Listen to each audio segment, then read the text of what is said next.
Une silhouette grise dans un champ labouré.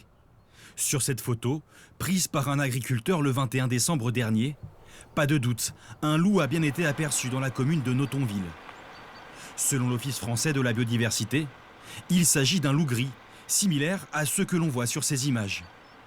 Dans le village, la présence du prédateur ne semble pas inquiéter les habitants.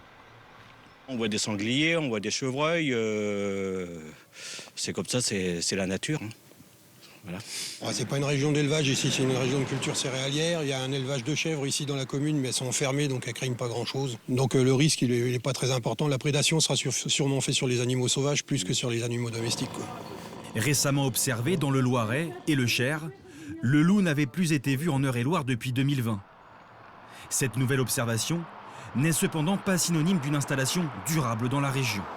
On sait aussi qu'on a des individus qui ne sont pas forcément fixés en meute et donc du coup c'est tout à fait normal de voir sur l'ensemble du territoire français des loups de passage.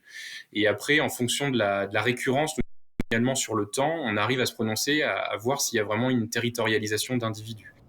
Depuis la disparition de l'animal à la fin du 19e siècle, c'est la 6e fois qu'un loup est détecté en Eure-et-Loir.